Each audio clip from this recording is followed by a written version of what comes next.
Thank you all for coming out. It really means a lot to us. My name is Maya Vishra, and I'm the Vice President of Warwick Law Society.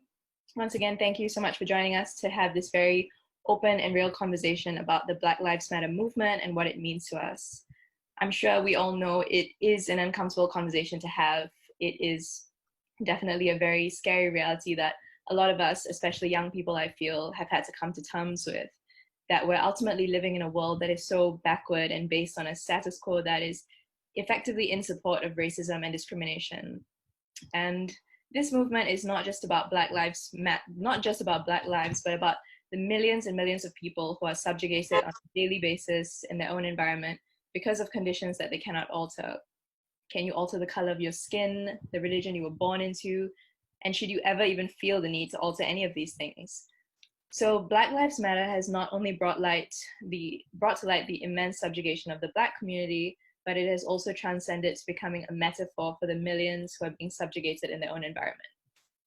So what I hope this discussion today will achieve is, of course, to bring to light the very real issues, the misunderstandings, and the background surrounding the BLM movement, the realizations and feelings it has ignited in all of us young people who come from all different backgrounds today, as you see from the panelists, and how ultimately, like I said, it should be a platform to ignite greater change and address discrimination across the board. So this is not the time to shy away. This is not the time to be silent. This is the time to confront these very real issues and work together.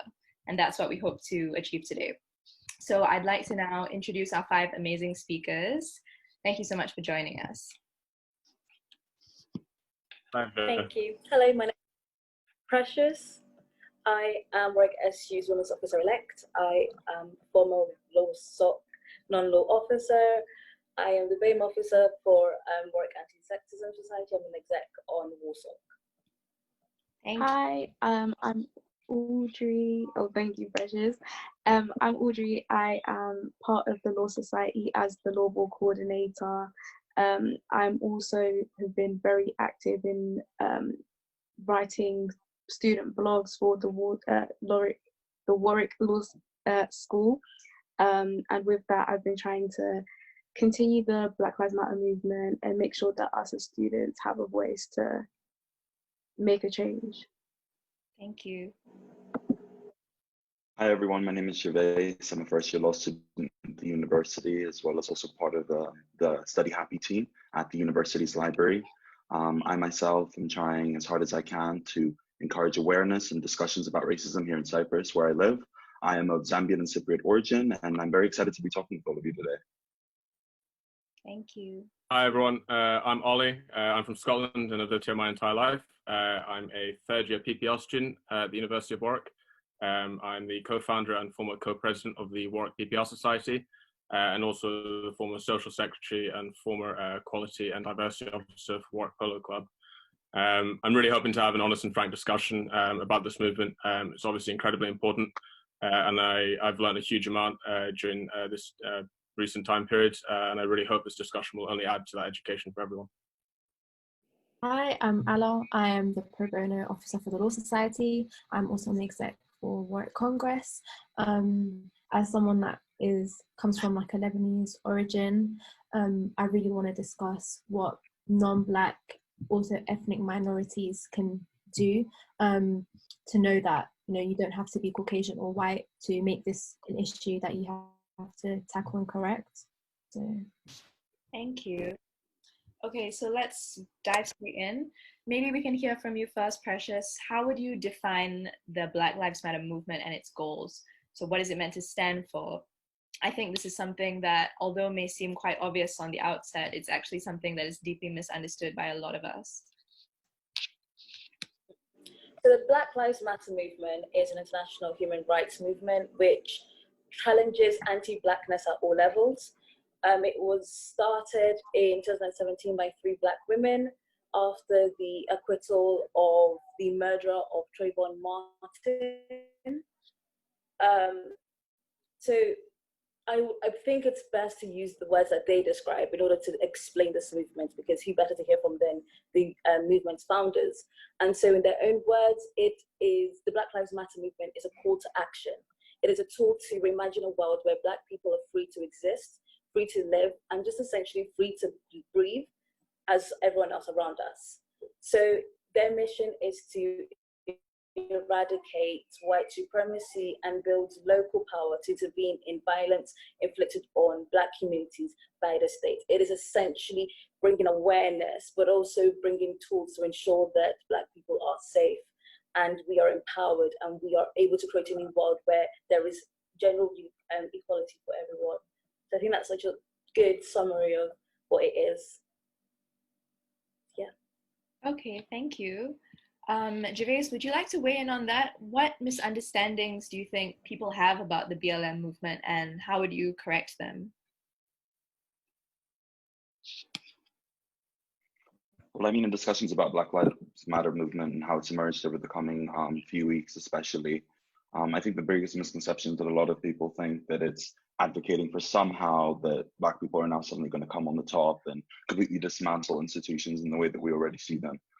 But that's not what the movement has ever been about and will ever be about. It simply calls for change in a lot of systems that we see as the norm, which actually see a lot of Black people, if not minorities and ethnic peoples, being seen at the bottom of these systems. So I think a lot of people in the emergence of, I would say, completely different movements in opposition to Black Lives Matter have just been advocating that perhaps this isn't necessary. They've envisioned that it's some sort of Black supremacy group. And I think that's inherently flawed because there isn't real understanding of perhaps maybe the levels and the layers of racism that exist in different institutions. And then I think from the offset, when you discuss about different injustices within our culture and the way we discuss specific. You got cut off at one point. Oh, I'm sorry. But no, it's just a discussion of how specific institutions then affect our cultures and how they affect our society, and that perhaps because of these institutions, they've become so ingrained within our society and within our culture that for people to have now conversations.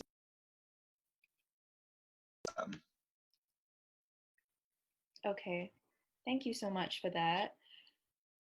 Okay, so of course, another point of controversy that I'm sure we've all been seeing is the debate between Black Lives Matter and All Lives Matter.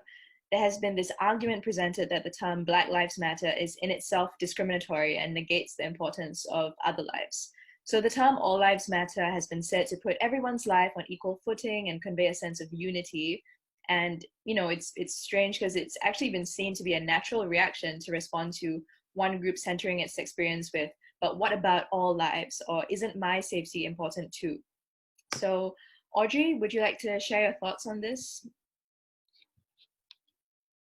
Yeah, I think even when what you were saying there, Maya, I think it's important to understand that when you say all lives matter, it's this idea of putting everybody on the same playing field, but we're not. And that is the issue that we're trying to address through Black Lives Matter. Black Lives Matter is not saying only Black Lives Matter. It is about trying to get people, it's almost saying Black Lives Matter too, like we matter as well.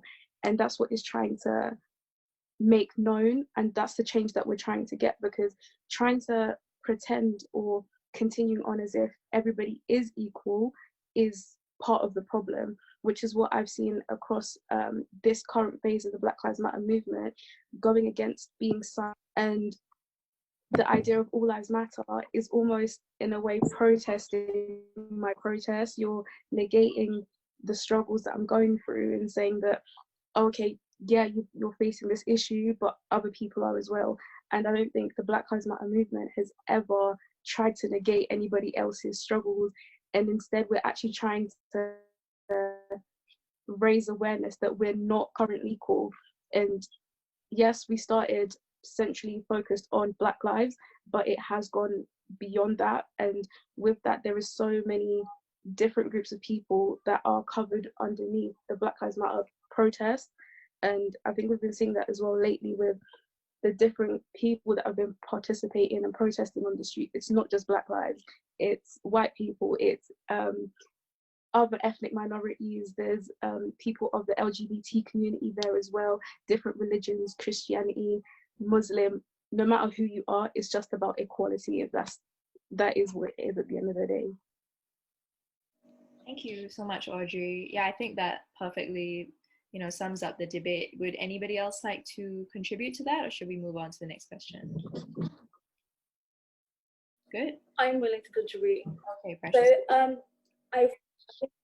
So I think there's been quite a few analogies which I find are brilliant to demonstrate this issue. So there's this analogy of a house burning, and someone is saying my house is burning, but someone's saying but all houses are burning, and it's like we're acknowledging the fact that the existence of several different things, but right now the focus is on these groups of individuals, which is Black lives, who need the most support in this moment. It's not taken away from the argument, like Audrey has already said. It's not taken away from the argument and the importance to realize that there are many people who are affected, but it's saying right now, let's tackle this one thing. And personally, I do believe, and a lot of people in the Black Lives Matter movement do believe, that it is not a trickle-down effect where we start with white lives and then whatever feeds down is then benefits society. If we start with the lowest of the low, which is individuals who are the queer and marginalized individuals within the Black community, and we ensure that they have that equality and they are respected and they have all the needs necessary, you will find that a lot of other people by default, because we've centered them first, also have a great standard of living and they are also cared for. So when we're saying Black Lives Matter, in effect, we're saying, yes, if we solve their problems first and solve my problems first, you will realize that a lot of things happen for other people. So that's why whenever people bring All Lives Matter, they clearly do not understand the debates. They do not understand the need to center people who are the most marginalized right now in society. And it just takes away from the debate, and it's just a nonsensical thing to say, in my opinion. Yes, thank you so much for that. Okay, so the Black Lives Matter movement right now obviously has been centered in the US and focused on the oppression of Black people in many other countries and societies has been seen to be overlooked a little bit. There's been a lot of protests, specifically from the UK, that the UK is not innocent and major change needs to be ignited everywhere. So Precious, maybe would you like to share your thoughts on systemic racism in the UK? How have you experienced it? And in general, what have you observed living as a Black woman in the UK? Okay, brace yourself, this will be slightly wrong.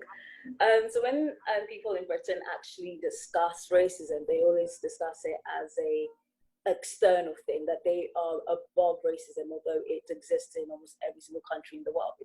And this sense of superiority is more damaging than they do realize, because there is no way the UK is in no way innocent.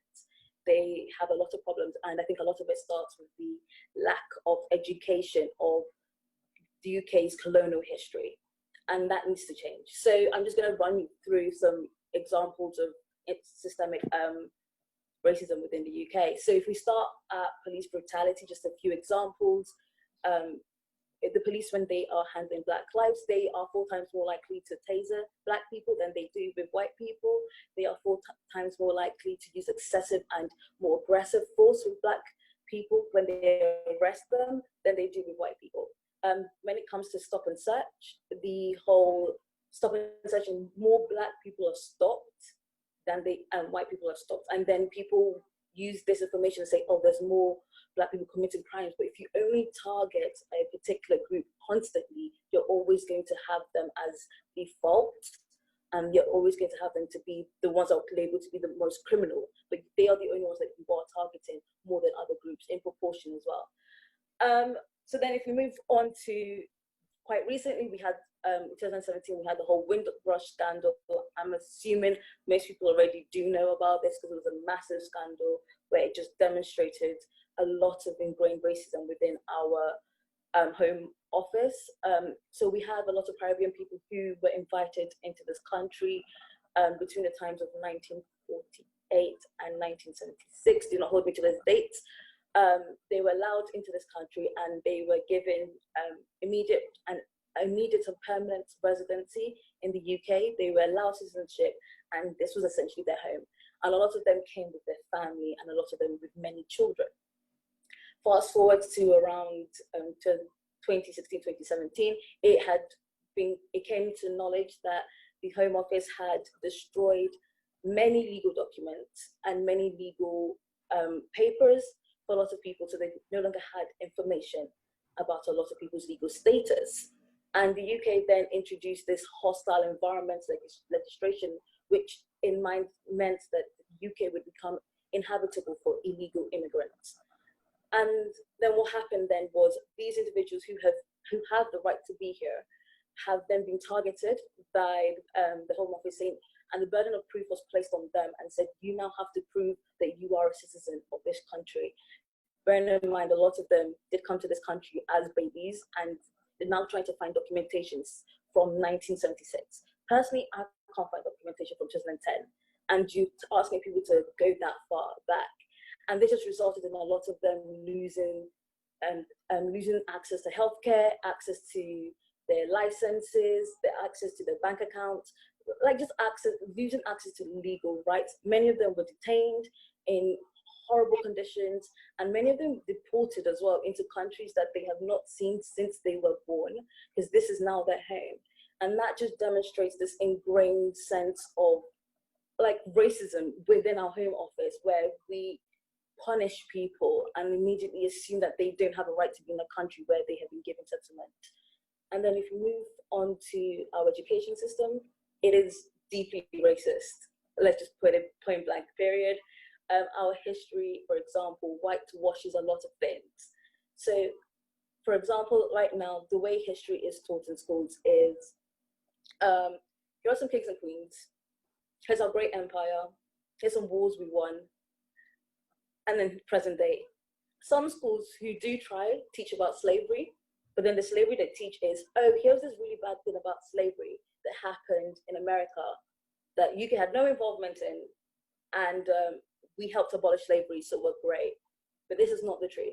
We have whitewashed our education, we have whitewashed a lot of narratives, and we're placing white faces and white successes at the forefront of what we teach our children. And so then they go on and they grow with this knowledge that white is the savior and white is superior, when actually there's a lot of tales within this country which are not so favorable towards the white side, but at the same time it shows the failures of this country where it's been horrifically racist, and the whole transnational slave trade occurred with this country actually benefiting and profiting and being very central to that entire slave trade, yet we absolve ourselves from responsibility and we claim that we are the ones who helped abolish slavery when there was a lot more to that story.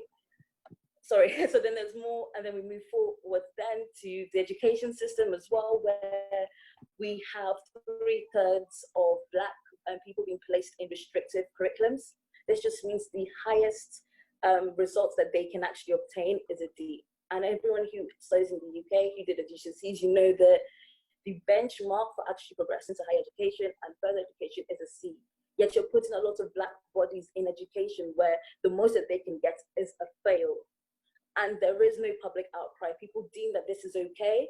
And there's this immediate mentality of teachers that, oh, these Black students won't be able to make it, so let's immediately exclude them from the normal curriculum, instead of providing them with actual resources, ensuring that they are able to catch up with other people, because their failures is not their fault, it's due to actual social inequalities around us. And yet when Black people do succeed against the odds, and a lot of media does this as well, when we do succeed against the odds, our race never comes into the picture. We never talk about this Black person has succeeded despite the fact that the system has been built against them to succeed.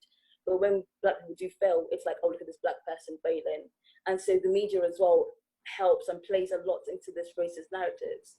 And then if we move on to our healthcare, I'm just giving you examples because I've had a lot of people ask me, oh, how's the UK actually racist? And it's like, you're not looking, because it is deeply racist. If we go into our healthcare, we have Black pregnant women being 5 times more likely to die in childbirth or pregnancy than any other groups of women in the country.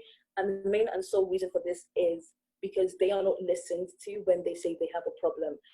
Some healthcare professionals, GPs and doctors, enter the industry with internal biases against Black people, where the mentality is, we are so much more accustomed to pain, or we can take it more, and so they don't take our complaints more seriously.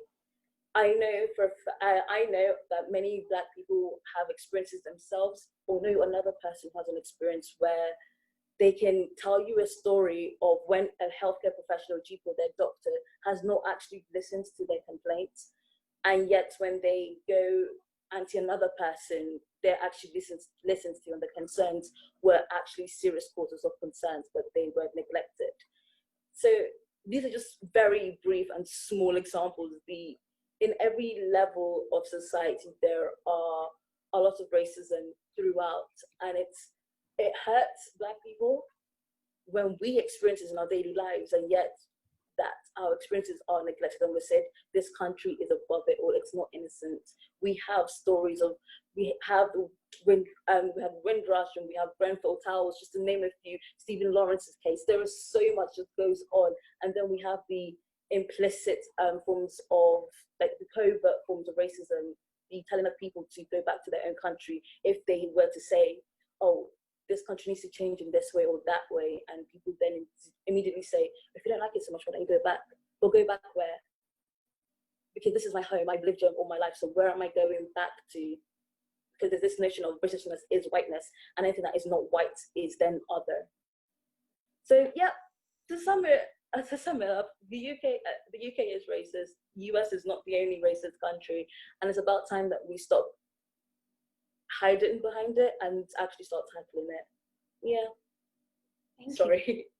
No, don't apologize at all. I think that was, very important in understanding, systemic racism that's so deeply entrenched into society that, I was not aware of a lot of the things that you just, brought up. So that's great. Thank you. We'll come back to systemic racism a bit later, but I wanted to direct it in a slightly different direction. So clearly in the US, a lot of the backlash is against the Republican leadership, which is right-wing and similar. Maya? Yes. Sorry, would I be able to chime in on what Precious was saying? Okay, go ahead. Yeah, sorry. Because I agreed with a lot of what you're saying, but I think to some extent there may be some sort of undue sort of blame culture. I understand that Britain's got an absolutely horrific history when it comes to colonialism, et cetera, but I really think that intentional racism is such a small minority at the moment. I think the vast majority of people aren't intentionally racist. And I think that's what this whole education that's come about with the Black Lives Movement has really highlighted, is the fact that you have to really acknowledge your privilege. And I think that's been really, really powerful in recognizing that and really helping people sort of acknowledge, oh, maybe I do have certain attitudes here that I didn't actually realize, and they're kind of completely subconscious. And then I think as well, it's also very sort of stereotypical of a blame culture. So I think everyone automatically assumes that when someone makes a mistake, it was also intentional. And I think that, I'm honest, I don't really know anything about, I know some about the Windrush scandal, but I know obviously huge mistakes have been made, but everyone's saying that, the institution is completely racist, et cetera, and yes, fair enough. But again, that might be the subconscious of people that they don't really realize on the front of their minds. And I think that's something to really, really be aware of. However, I think the way that you kind of go about and changing that is really, really through education. But I think you have to understand that we're sort of products of our past generations. And I just don't think that sort of valuing people now based on their ancestors isn't something you can have complete control over. We shouldn't necessarily be blamed for things that we don't have control over. And I think that is especially relevant when it comes to, you saw the recent sort of statues and the whole Winston Churchill argument and the whole argument surrounding that. But I think focusing with regards to specifically on education, if we focus so much on history and what white people have done, I think it sort of risks a sort of a degree of shame with regards to sort of white people. I think it's really, really important to focus on what those individual nations have done. But I think trying to only focus on history, I think is very, very important. But I think we should be more focused on solving what the here and now issues are. And I think that comes through increased awareness. So I think it was actually a really, really good book, Fukuyama, on his identity politics book. And he actually was sort of specifying that you should really be focusing in education on core values and beliefs. And I think that's what is really, really important to focus on, because I think that's what unifies a nation, irrespective of your ethnicity or race or whatever. And that sort of idea of equality, etc., I think is really, really important and something that really, really needs to go forward on.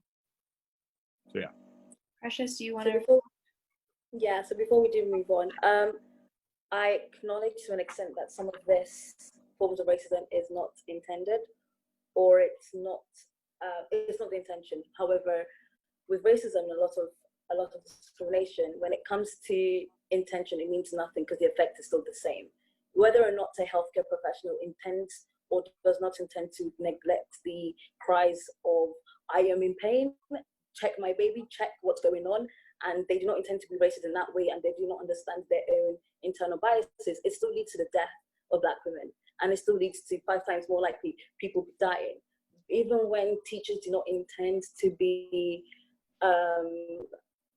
racist or biased towards their pupils, it still leads to them placing their 3/4 of Black children in education where it is less restricted, and they come out of the education lesser off than other people.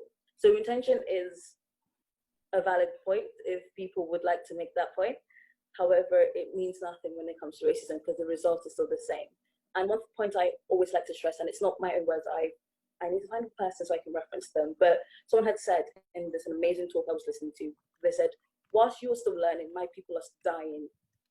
So we can put the emphasis on education, and us educating ourselves, but at what point will people stop educating? Because what has happened with George Floyd's murder in America is not thin new, and yet people are still saying they're educating themselves.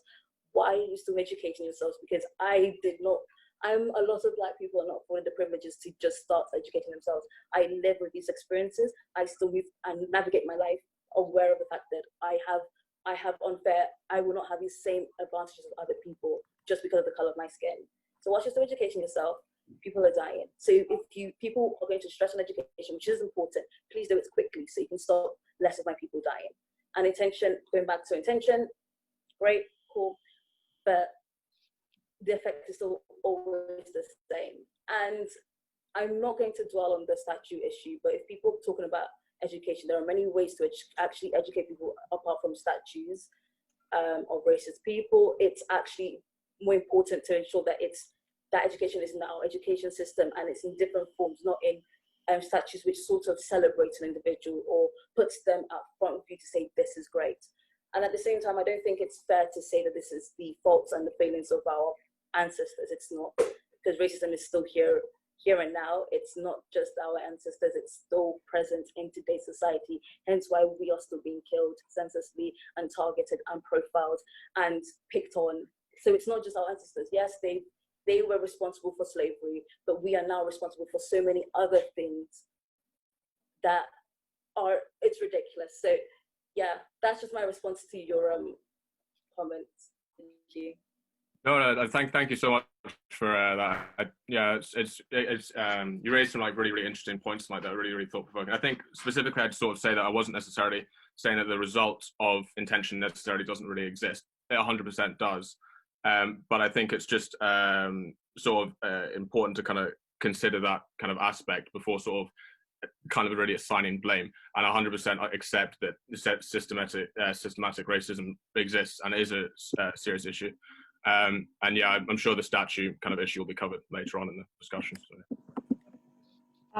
Like I said, we'll talk more about systemic racism later, because the whole point about systemic racism, like I said, is that it's so deeply entrenched into society that a lot of the time we don't even realize it. But as Precious said really well, it's a lot less about intention, but a lot more about effect.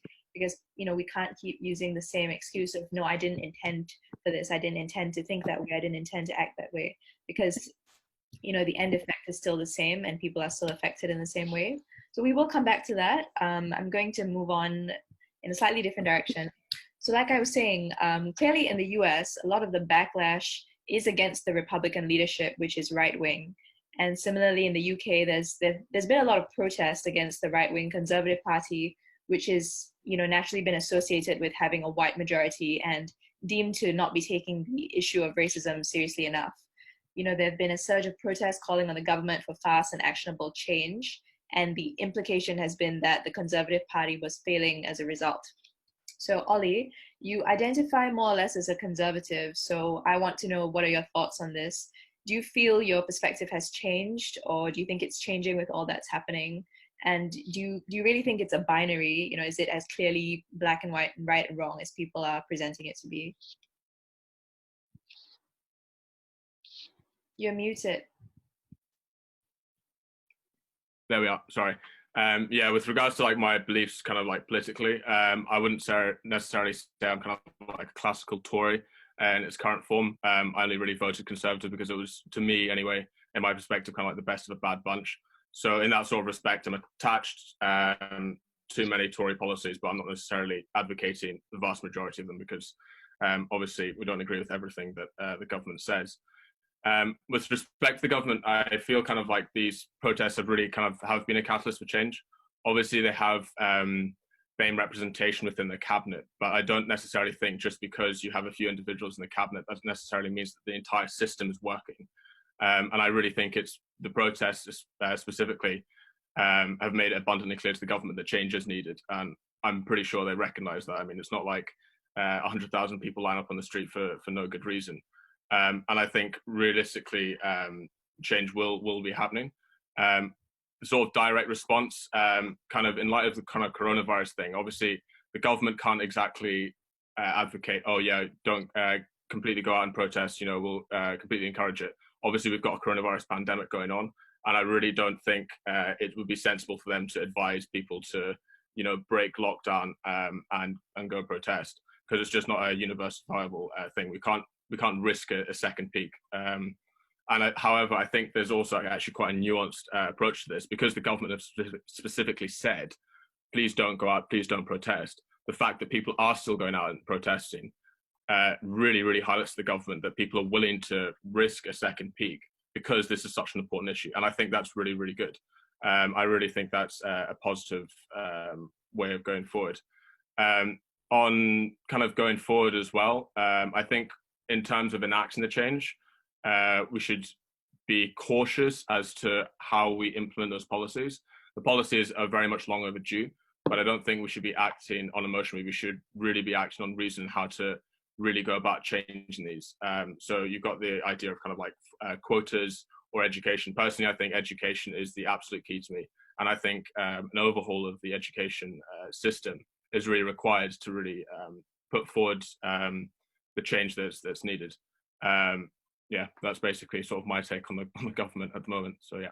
Okay, great. On that note about, you know, what exactly do we need to do to ignite real change, that leads me to my next point. So obviously you guys have seen activism has been, you know, more than ever before. This is completely unprecedented. The Black Lives Matter movement has been going on for decades. It's definitely not a new phenomenon, but it's finally being spread in such a big way. And recently, I'm sure a lot of you have been seeing, it's been called a trending topic. And, you know, we've been seeing an overwhelming number of posts, sharing of information and support on Facebook and Instagram. And while this does present a feeling of solidarity, there has been the question of how effective is all of this? You know, for example, the Blackout Tuesday posts that were going on. I know that there was a lot of controversy about that. You know, how effective is it to be posting this black square? Is it trivializing in any way? So how much of this will actually ignite real change? And are people really doing it for the right reasons? Those are some of the questions that I personally have been thinking about as well, because there has been this jumping on the bandwagon syndrome, which in a lot of instances can actually cause more harm than good. It doesn't always shift the needle, but it makes people feel less guilty. And I believe that change really comes about when people feel a deep sense of guilt, and when they acknowledge that sense of guilt and that they're just not right. That's when change really happens. But if we go through fads like this and absorb ourselves of that guilt, it can be very easily counterproductive and often superficial, and attitudes would not be changing fundamentally. And social media is one of those things which is double-edged. It gives us this amazing power to create a revolution so easily. It's so easy to sign petitions nowadays in a way that it wouldn't have been years ago. But there's always a risk of serious issues like this becoming trivialized and passing off as a trend, which completely trivializes the seriousness of the issue and the people whose lives are at stake.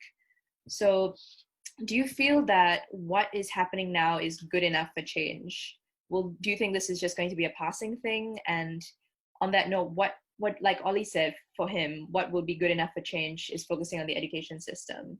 So Ala, would you like to share your thoughts on this? Just before I kind of just get onto that question, I kind of just wanted to go back just quickly to the previous question about the government. And I don't know if you guys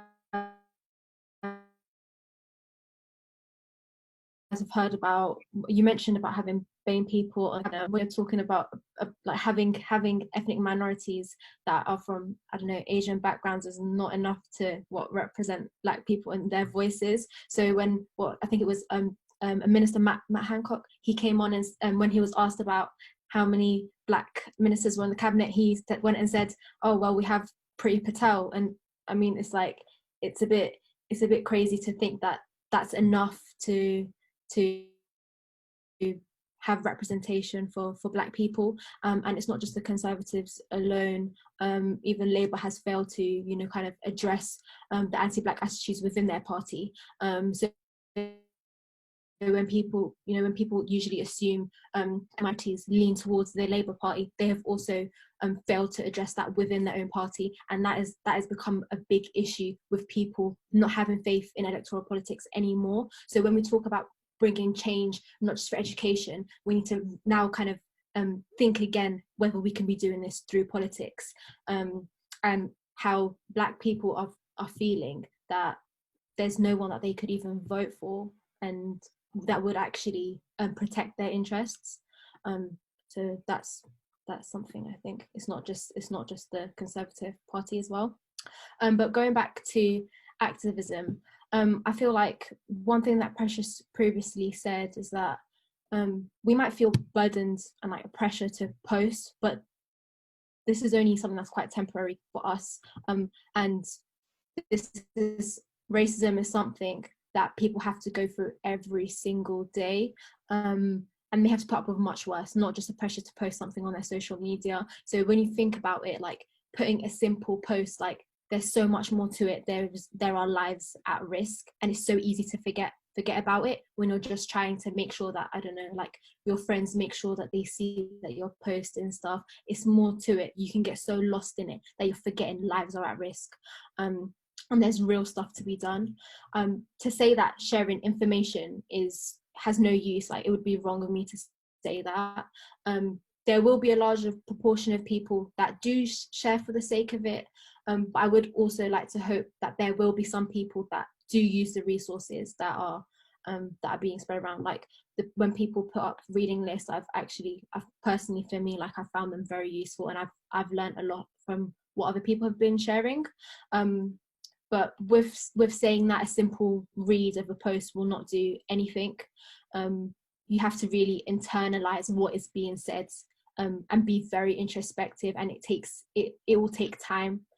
It's not something where you read something and you agree with it. You need to understand why it's being said, and take time to figure out how you are positioned in all of this, and how you contribute, how you benefit. And I think it's a process that people haven't really kind of thought of yet. So yeah, the information, it comes a lot with, rather than just reading something online. And I think, yeah, there's a difference between just like sharing something like a picture and sharing some maybe reading lists or something that people can actually act upon, rather than just engaging in the trends. Because I think things like Blackout Tuesday, I think they do little more than just kind of raising awareness, but it doesn't teach people anything from it. And I think it would be better to find out from Black people themselves whether they find some solidarity from this, because I wouldn't be surprised if Black people said that. I mean, like they don't need people's guilt, and for you to say that you're sorry, because what does that do for them? Like, you can say sorry to them. What you're really doing is that you don't want to feel guilty, and feeling guilty, acknowledging how privileged you are, it doesn't change anything at the end of the day. They don't want you to be sorry. Well, it doesn't do anything for them. They're still going to be dying at great rates, more than white people. So that's not going to change. essentially they want you to, like I said, go through the process of introspection, open your purses, donate to people that really need them, and have those difficult conversations with your families. And it is very difficult. It is difficult, and you have to make yourself uncomfortable and speak to people, even if you might disagree. I've gotten into so many arguments with some of my closest friends, but that's what you have to do at the end of the day if you really want to kind of do something and bring about meaningful change. But I think in terms of things being a trend, like, I don't know if you guys have seen like loads of TikToks being made, people, you know, doing makeup, and like the tag 5 people. It's like, how are you reducing a whole movement for you to just sit and like put makeup and say Black Lives Matter on your eyelids? It doesn't make sense. And although it may not be intentional, but I'm like, I find it so silly. You can't reduce a whole movement and lives to tag in 5 people and making your friends like repost it. Like I say, people's lives, they're at risk, and if you're simply doing this just to make yourself feel less guilty, then you're not really doing anything about the situation. So like when loads of people are posting things on social media saying, you know, when will this end? When will this end? When will this end? It's the same people that are saying this are more time the people that are not even affected by it. And it's like you're rushing for the end point, but then you have to think like, why are you rushing? You're not even affected by it. You don't understand the process it's going to take, and it's going to concern you. Yeah, and I think they're just, people are more concerned about, you know, feeling less guilty and feeling like they're at peace themselves, rather than trying to actually achieve justice. Yeah, so I think it's very difficult to say what will be effective, because we need to understand that, you know, white supremacy, like, it's not something that just came overnight. This has been built upon centuries, and it's embedded in like everywhere you go, everywhere you look at, everything you consume, it's there. So it is going to take time, and it's going to take hard work. So yeah, I'll stop there because I can go on. Gervais, would you like to contribute to that? Absolutely.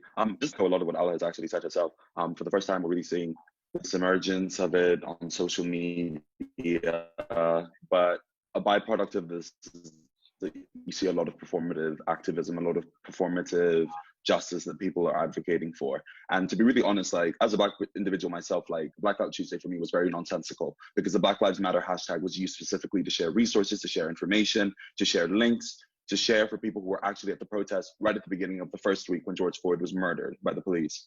And for people to go ahead and actually end up posting that when they haven't said anything about the Black Lives Matter movement, let alone about Black lives that die continuously, whether they be LGBT, whether they be men, whether they be women, for them to suddenly jump onto this bandwagon, I think it's quite nonsensical. And for the first time, though, the movement has seen a lot of traction. And you see that whether it's in the media, whether it's on social media, whether you see that in celebrities talking about it. And for the first time, you actually see respectability politics being put away. Like, a lot of people are actually discussing this and saying, you know, what else do you expect people to do at this point? And I think it's a very, very good start for the movement itself. It's for people to start coming out of the shell of saying, there isn't any more discussion to be had. I don't understand why there needs to be a discussion about why racism actually still exists, whether that be in systems, whether that be in society, whether that be in friendships and families. The fact of the matter is that it does exist. For you to say that you still need to learn, or you still need to think, or you still need to discuss, for me, is removing yourself entirely from the situation, and you're trying to make yourself feel better. And for me specifically, when individuals, and I've seen individuals, whether they be close to me or people online, exhibiting their white guilt, Black people are not asking for people to feel guilty about issues. It's not the aspect of the movement, never will be. We don't want people to suddenly feel guilty for years and years of slavery. The fact of the matter is that people need to now understand that the movement is at a forefront in which real change can happen.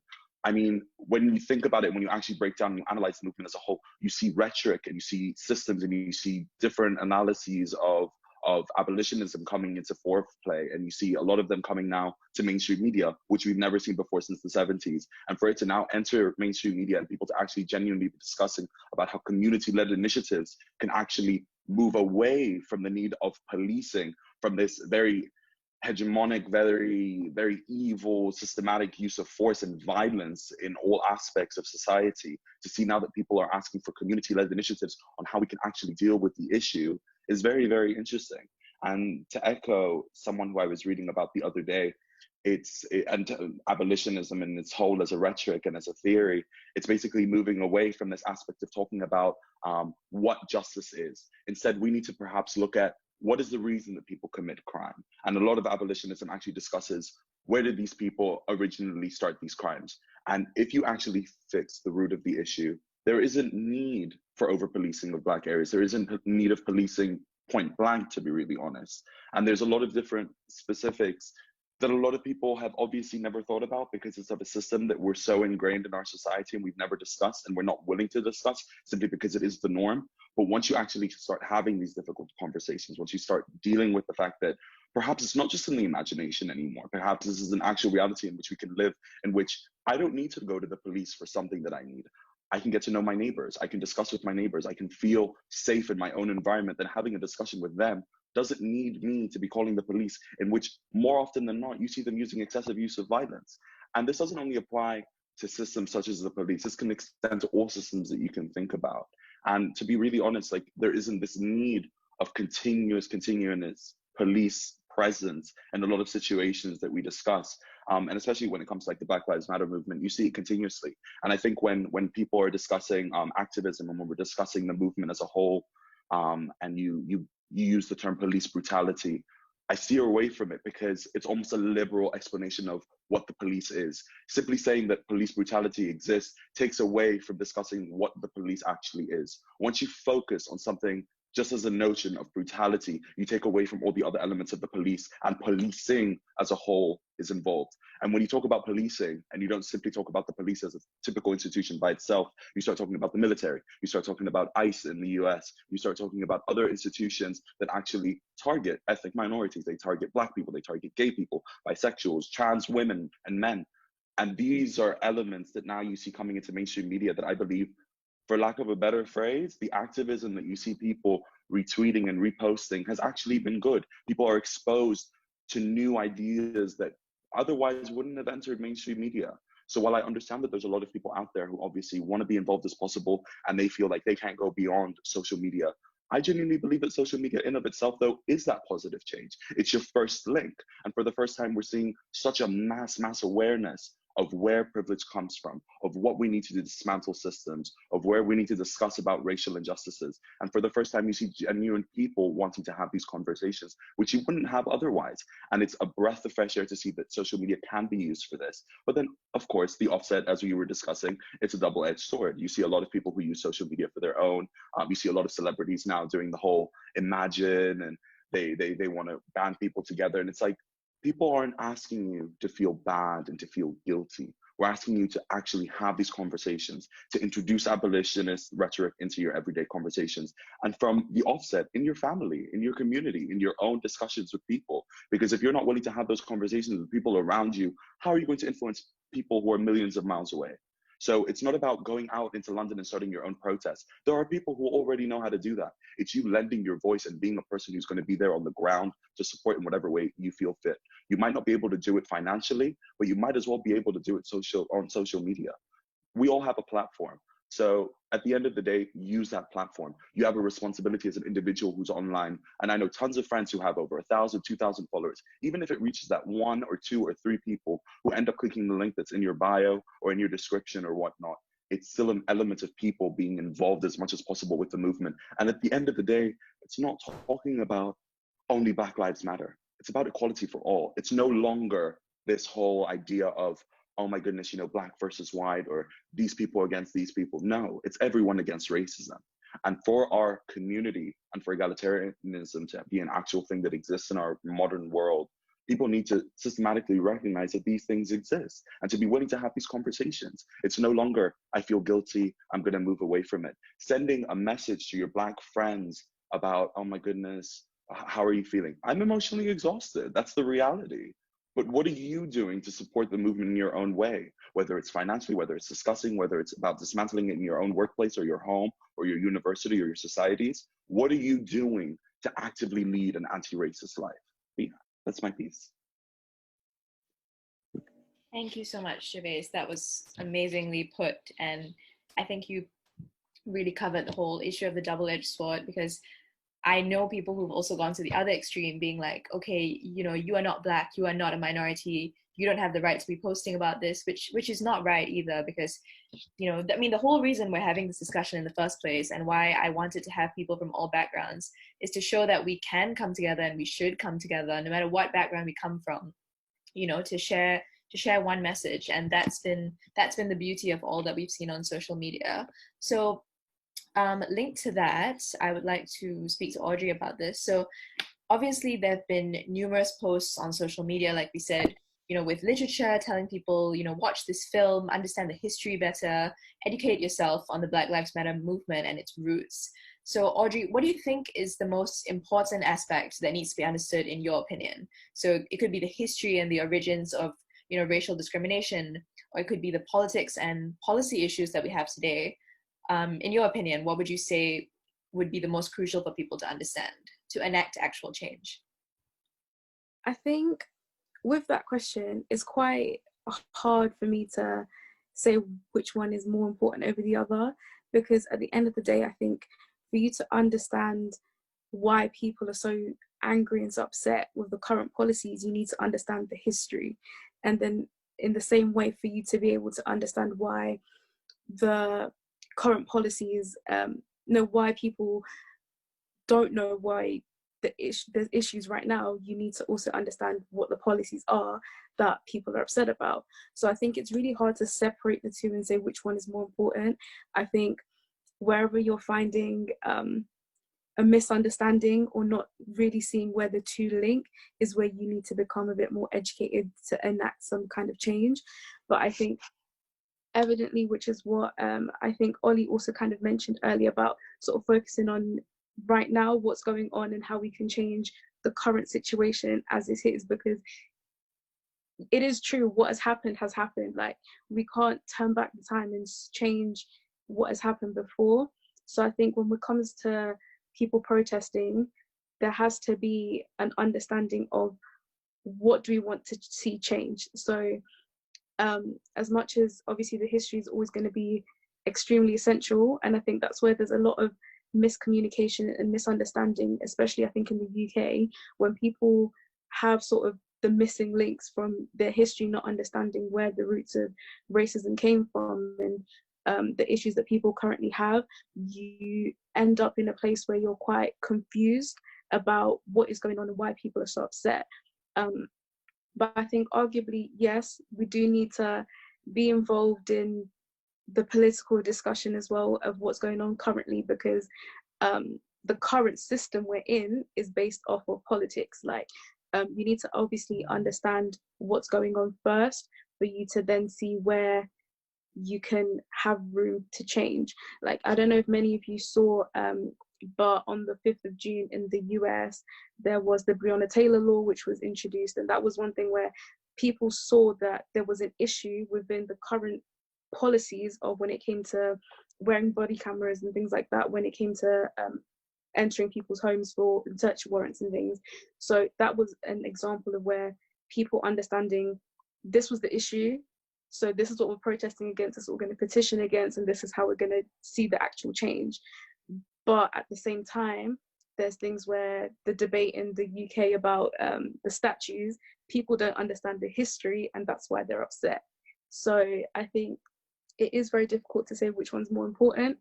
I'm currently in the stage where I've understood the history, so my now new focus is the current policies and how we're going to change that, looking into education systems, police systems, the government, and how we can break that down, rebuild it, and make it a lot more equal, obviously, first and foremost, but also somewhat a place where everybody can feel heard, everybody can feel safe and protected, and you don't have to be skeptical which is one thing that I feel like is a big issue when it comes to the racial tensions. There's a lot of skepticism between the government and the people, and I think through understanding the policies and what is going on is how we're going to change and see real things come into life and into fruition. Thank you. We've actually got a question from one of our attendees, but we are running a bit short on time, so we will come back to it if we have time. I think we need to move on now. Okay, so let's go back to the issue of systemic racism. So definitely, I think the most important topic we need to discuss very frankly, and that is not only present in the US, but in the UK and in so many other countries. Like, I've seen so much systemic racism in Singapore, which prides itself in being a multiracial country. Like, it's just the nature of a lot of countries, especially that have been colonized or that have, you know, deeply entrenched like racial tensions in their history. So I want to bring your attention to a famous line by Senator Jesse Jackson in the US, who said, "There is nothing more painful to me at this stage in my life than to walk down the street and hear footsteps, then turn around and see somebody white and feel relieved." Senator Jesse Jackson was a Black man who said that. And to me, that was the epitome of systemic racism. Like I said just now, how perceptions of certain races have become so deeply entrenched in our societal mindset that it can even affect the way we may perceive our own race. So in the United States, I mean, despite having Barack Obama elected as the first Black president, which was a huge milestone, and yes, it did indicate shifts in attitudes among Americans, but as we can see today, it didn't structurally alter what had become inherent racist attitudes in the United States. So systemic racism is a phenomenon that I'm sure we all know affects minority communities all over the world, despite prominent minority figures in politics, in films, as influencers, etc. It's not something that is easily solved and not even easily recognizable all of the time. Like Precious and Ollie, you know, your whole debate just now about whether a lot of this racism is intentional or not, this all boils down to the issue of systemic racism. It's seen in our schools, in our offices, court systems, police departments, everywhere that we can think of. And ultimately, you know, we're talking about reversing centuries of racial injustice. And that seems like an extremely daunting task when you think about it, and almost impossible. But definitely we're moving in the right direction. But I would like to direct the question to Precious. What do you think are some of the first steps we need to take with the hopes of reversing systemic racism, and what are some ways we may unconsciously or subconsciously be promoting a rhetoric of systemic racism? You've touched on this quite a bit just now, but if you want to just, you know, add in a little bit more. Sure. So personally, I do think that I have to put out there, I'm not a reformist. I don't believe in reform, because if you're trying to reform something that is, so if you're trying to reform like systematic racism, you're trying to reform a system that was created with the intention to harm, and you're trying to change, like you're trying to reform or adapt something that fundamentally is doing exactly what it's meant to be doing. To claim that we should change the way, to adjust or make changes to the way our system is working, presents the idea that there is a problem with it, but there is no problem with our society, because it's functioning the way it was intended to function. It's a function where it places whiteness as at the top, and everything closest to whiteness benefits. And as further down you go down that scale, you are more harmed and you receive the worst end of justice. So for me, the way in which we do tackle this is completely abolishing the systems that we have in place. Quite frankly, I'm not going to go through it down because I feel like there is no need to do so. We're abolishing the systems. So that means when we are talking at the police systems, we're talking about, because I think Gervais actually did say this quite brilliantly, in the sense that when we're talking about the police and we talk about police brutality, we're assuming that brutality is not inherent in the role and the positions that the police actually do have.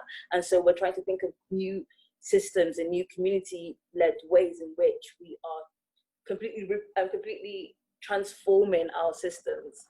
So some initiatives is, I know education has been flying around, but completely changing and scrapping our current education system and making it a completely new one, where we have all aspects of our history in in our education system, where we have Black history and we have brown history, and then we also have the white history. We are taking every single part that makes this country what it is, and we're making sure that our children actually do learn it, because that's important. Because if they do not learn it, we end up training and breeding people who become little racist, which is great. Because I've had so many conversations with people recently where they're now learning, and I'm having to teach them a lot of things which I don't think Black people should be teaching people, because we've gone past the point of that.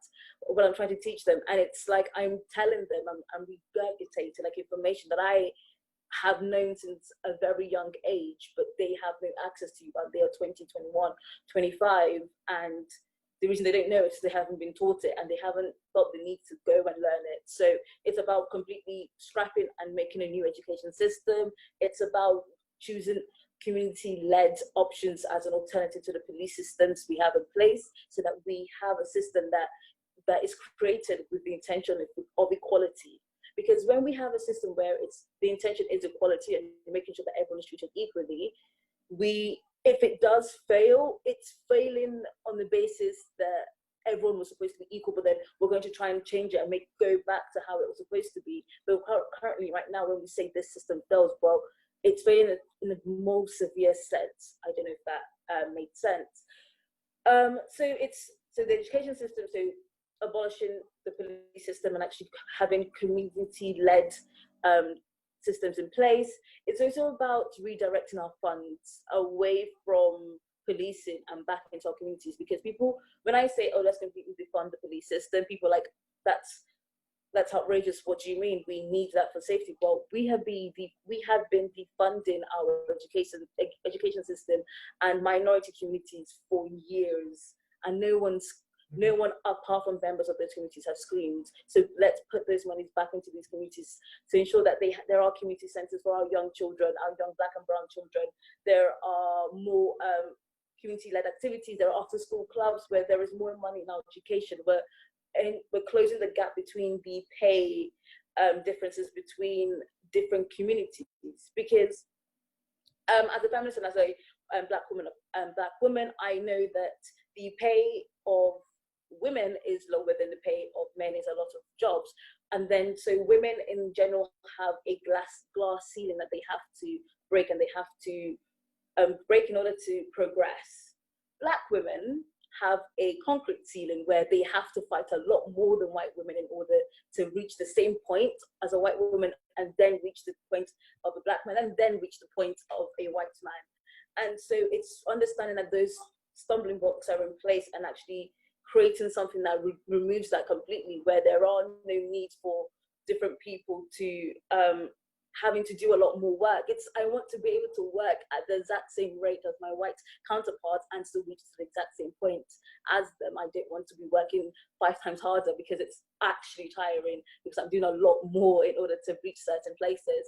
So how do we tackle systematic racism? It's about completely abolishing the system that we have in place, because it was not designed to help Black people and brown people. It was designed for us to fail and designed for us to suffer. So once we abolish that and we create new systems where the intention is equality, we will see that there are shifts within society, and the shifts in systematic, and there's a complete abolition. There's less systematic racism within our society.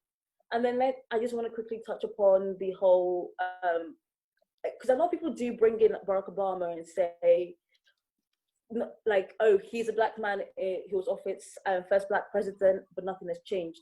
Because you have a Black man who's entering the system already. So no matter how many Black faces you put in high places, they will eventually just be sympathetic to the high places than the Black faces, because they're always going to work how the system is. You're putting Black people in the same system. So you see, the problem is just not about who is there, it's the system itself. I think I have said system so many times, but that's essentially just how I feel it is. It's about abolishing everything and starting afresh, because that's literally the only way forward. Thank you, Precious.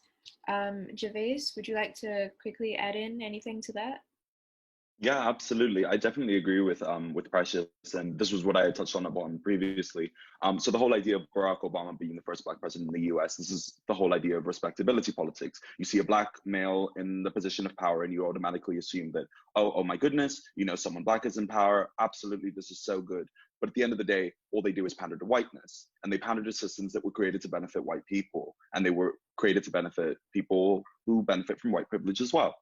And so when it comes to Barack Obama specifically, when you look back at Ferguson in 2015, he was the one who told the National Guard to use force against the peaceful protesters. When you look at Barack Obama and his term in his 8 years that he was president, you look at him and he had 2 to 3 times more force than his predecessors in drone warfare in Pakistan and Afghanistan. So you see a history of, regardless of who is in this position of power, you still see that they benefit and are influenced so much by this specific system. But yeah, just to talk about it and to echo Precious again, I fully stand with the whole abolitionist resolve and rhetoric, and to basically quote like Lolo Olufemi, who I recently watched giving an incredible talk about abolition, what it actually means. So the realism of the present is a specter that sits on our imagination. So once you actually introduce everything away from your imagination, abolitionist logic and rhetoric asks us to give up any of these preconceptions that we have about the world and to start anew, basically, to start fresh. And so it's basically disregarding these systems and moving forward. But yeah, absolutely. Thank you. That was perfectly put by the both of you. Thank you very much.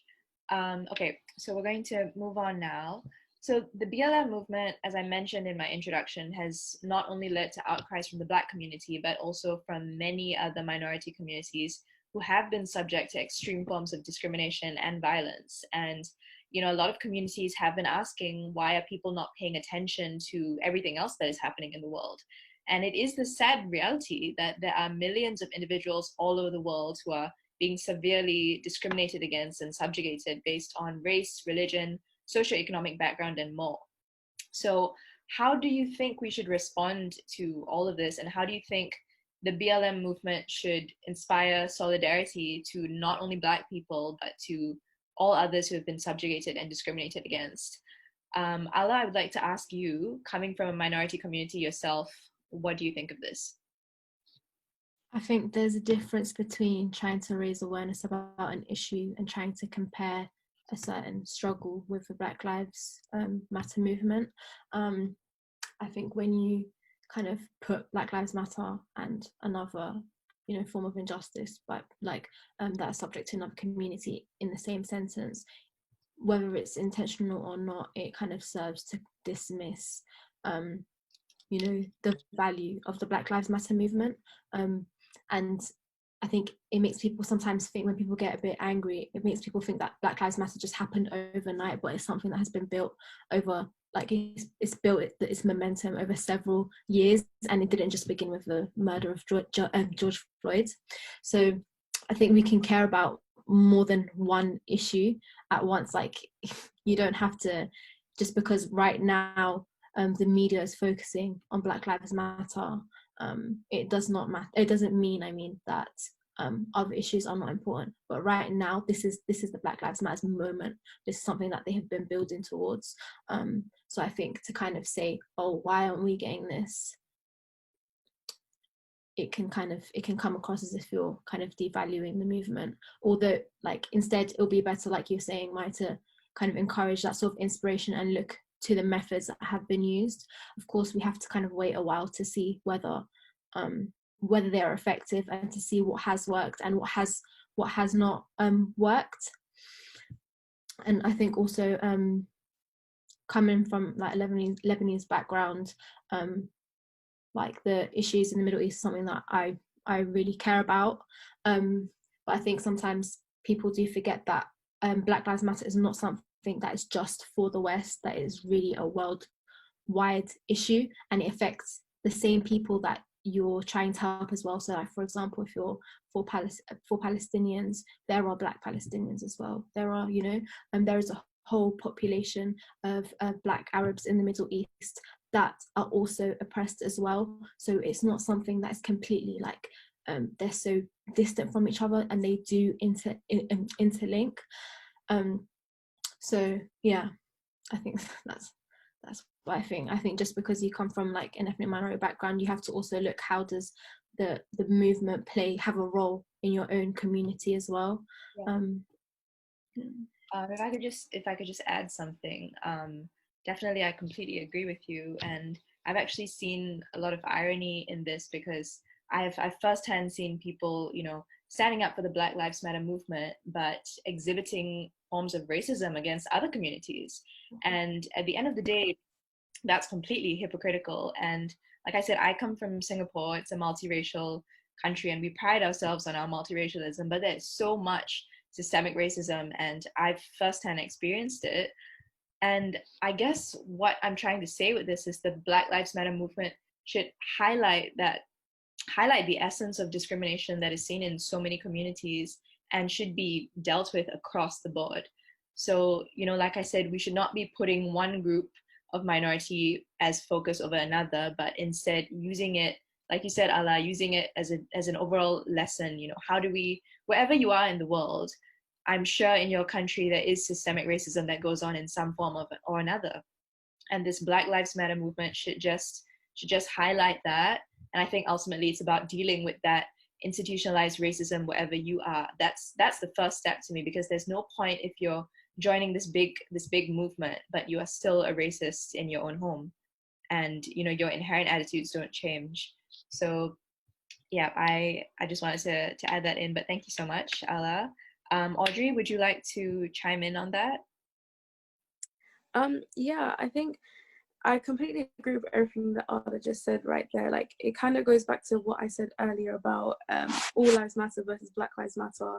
I think it's when people are seeing the Black Lives Matter movement, the coverage that it's been getting on the news, social media, how widely discussed it is, I can see how other minority groups can also feel as if their issues are being sort of sidelined. But I think what people need to understand is that you are capable of advocating for more than one cause, and you shouldn't feel the need that because there's currently a movement for that's focused on Black Lives Matter at the moment, it means that you can't also advocate for example, Arla said, issues in the Middle East, or issues to do with Maya, like you in Singapore, what is going on there. Like, you don't have to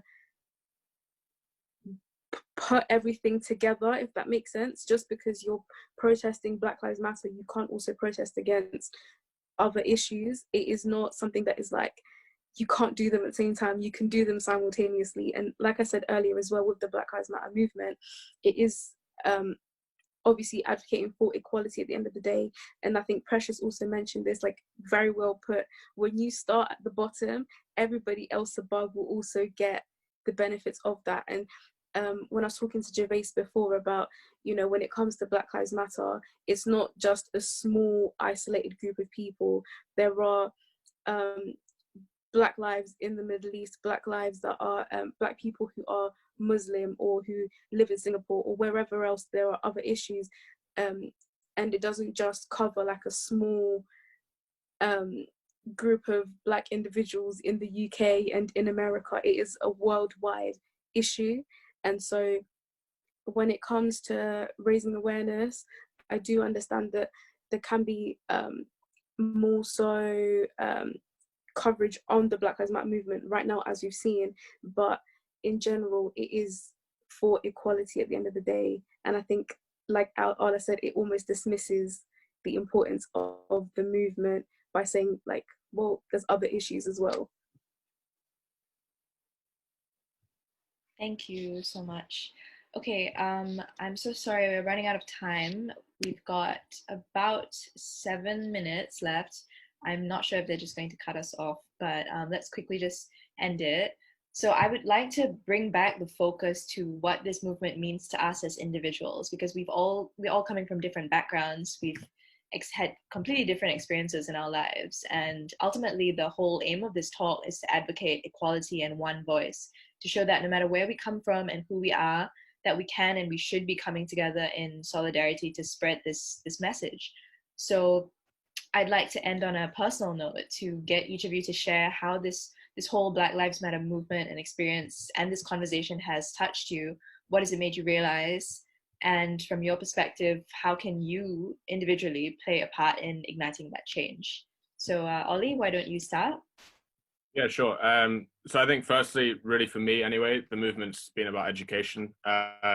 It's really been about raising awareness of especially people in privileged positions, recognizing their own privileges. And I think that's been really, really important to sort of understand systemic racism as well. And I think the conversations that are had, whether it's me specifically wanting to talk to my friends about it and learn more about it from people who are from a non-white background, or just generally conversations within my own family. I think those conversations are really, really powerful, and those are the ones that are really going to be pushing us forward. I think second of all, what I've realized is that there are kind of like a few individuals providing the focus that may be distraction away from what the movement really is wanting. And I think, you know, for example, a few individuals defaming sort of statues, etc. I think that detracts from the key point of this is the issue that needs to be solved and quickly. And I think another example of that was potentially the movement infringing on other movements as well. So hopefully you'll have all seen the Star Wars actor John Boyega. He did a really, really passionate speech about the Black Lives Matter movement. But in it, he said, black men, this starts with you. And to me, that would seemingly encroach on the feminist movement of, right, okay, so does that just mean that it's only men that matter within sparking change? And to me, no, it sparks with everyone. And then I think thirdly, it's just a force for good, really. I think that Black Lives Matter should really be focusing now and should be sparking the change on systematic racism, irrespective of whether whatever someone's ethnicity is. And I think that's the sort of avenue in which it should be moving towards when seeking governmental change. So yeah. Thank you, Ollie. Precious? You're muted. Sorry, for me, the Black Lives Matter movement has just allowed me this process of healing. It's allowed me this opportunity to focus more inwardly on my community and see how ways in which I can help my community. And for me, it's not. I'm always learning, but at the same time, I'm always trying to do more to help my community and see, okay, how can I ensure that my Black brothers are fine and my Black sisters are fine, and making sure that when we say Black Lives Matter, we're including every single member of the Black community, not just straight or heterosexual white men and heterosexual Black men and women, but it's the members of LGBTQ community within the Black community as well. So it's just, so the Black Lives Movement for me is just about making sure that there is complete unity and complete harmony within my own community, and ensuring that everything is inward focused, and then allow me to branch out into transnational solidarity as well. Thank you. Gervais? For me personally, the Black Lives Matter movement has really taught me to love my Blackness. Like when I talk about Blackness, I talk about it as a phenotype. And so no matter where I am and no matter my background, the fact that I appear Black and I will always appear Black to counterparts within the world allows me to basically say that this is my Blackness and I stand steadfastly in it. And when I talk about abolition, I talk about it from a perspective of where I'm saying, this is me and this is my Blackness talking. But basically the movement itself has taught me nothing but love for who I am, for my community, for my Black brothers and sisters, no matter their sexual orientation or where they are in the world. So I think that's what the movement really has said to me. And to quote Kimberly Crenshaw, and like me just closing, I don't think that like the Black Lives Matter movement basically like ends until it doesn't stop at just like the justice for Floyd, it doesn't stop at the justice for other people. It stops when there's revolution and there's egalitarianism for all. And so basically to quote Kimberly Crenshaw, when they enter, we all enter. Yeah. Thank you. Ala, would you like to go next? I think for me, it's about being more introspective and not just being aware of things, but actually kind of taking action. And I think my first point of action is like how to tackle anti-Black attitudes within my own community, and it's something that is so shameful. And seeing how attitudes, despite the fact that I don't live in Lebanon, how they have transferred to this country and how they continue to persist through generations. So it's about kind of tackling that and seeing what I can do to tackle and raise awareness about the anti-Black attitudes within communities that are white passing, and that also have white privilege as well. Thank you. Audrey. I think literally what everybody here has already mentioned has definitely resonated with me here. And I think as well for me, it's been a lot about solidarity, and actively being anti-racist is one thing that this phase of the Black Lives Matter movement has really been that I have really been associated with and attached to. And it's the idea of being able to use your platform, using your voice, and no longer being silent. And I think for me, that is one thing that's touched me a lot, seeing so many different people being involved in the conversation. And I know we've got a while to go, but seeing all the protests, like so many different faces, it's not just Black faces out protesting, it is everybody from so many different backgrounds. And that is one thing that I feel like the Black Lives Matter movement in this particular phase is really trying to hone into people, that it is all about us as a complete society and everybody together collectively moving for change. And that is one thing that I have learned a lot in this current phase. Thank you. I'd just like to thank our 5 speakers. Thank you so much for agreeing to do this. Like I said, the whole reason we wanted to do this in the first place was to just show solidarity. And as young people, you know, this is our time to really make a difference. So thank you so much for joining us today. And for everyone who's attended, thank you so much. I hope this was a productive and honest conversation for all of you. And, you know, in general, I think what I believe is the first step to change is conversation, and real and raw and honest conversation, even if it means disagreement, even if it means deep introspection, that's what is needed. So let's have more of these difficult conversations. Let's educate ourselves. Let's be introspective. Like I said in the beginning, this is not the time to be silent. This is not the time to shy away. Conversation is the first step. So I hope you got something from this, and you can share it with your friends, share it with your family. We have this video recorded, and we will be posting it on the Warwick Law Society Facebook page. So if you think that this might benefit any of your friends or your family, please do link them and share it if you need to. And yeah, I hope we could give you something tonight, and we will definitely be doing more of this. Thank you so much for joining us. And one last thing for Stefan and Sammy, who asked the 2 questions. I'm so sorry we didn't have time to answer it today, but we will get back to you as a panel and, you know, privately message you our responses. Okay, thank you so much everyone for joining us today. Bye. Bye.